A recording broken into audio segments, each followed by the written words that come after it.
anticonformiste, ça c'est sûr. Bon, arrête.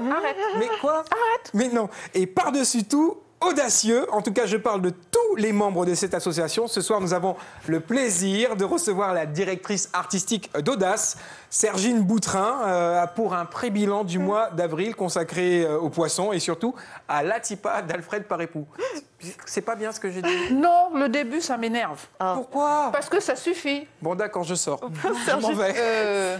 Bonsoir. Bonsoir. Bonsoir, Sergine Boutrin, directrice artistique de l'association Audace. Alors, avant de parler du rendez-vous du vendredi 27 avril, revenons un petit peu sur ce mois d'avril au musée du n'importe quoi. Mais qu'y avait-il? Qu'est-ce que les gens ont loupé s'ils n'y sont pas allés?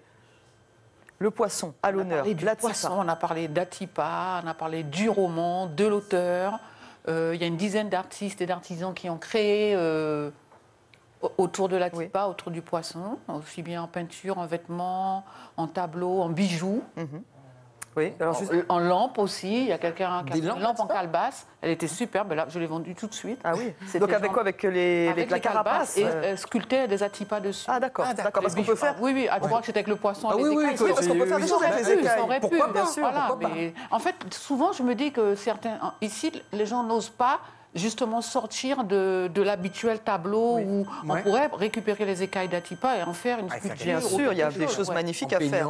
Voilà, Alors, ça serait intéressant. On parle d'artistes, hein, ça tombe bien, puisqu'il y a le magazine Timoun Magazine, un ouvrage pour les plus jeunes. Racontez-nous comment est née l'idée, puis surtout qui se cache derrière ce beau projet.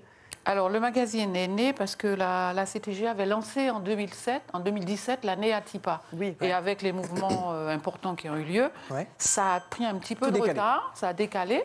Mais nous, on a quand même tenu à sortir le magazine avant la fin de l'année 2017. Donc, c'est Gustavo Fanchois qui est un enseignant, un chef d'établissement et tout, qui a chapeauté le projet. Oui.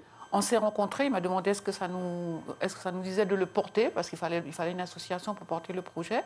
Donc on l'a porté avec lui. Il a contacté toute la dizaine de personnes qui ont travaillé dessus. Ah d'accord. Hein, donc à la fin du livre, ceux qui il y a dessinent, une lecture, ceux qui dessinent, ceux qui écrivent. Bon, le travail le plus important, c'est Gustave avec Wesley qui est un prof d'art plastique qui vit à Saint-Laurent. Oui. C'est lui qui a fait toute la partie graphique du...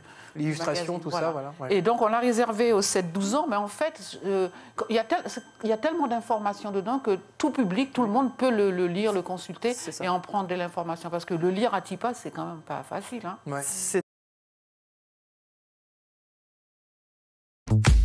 Suivez l'info sur Guyane la Première.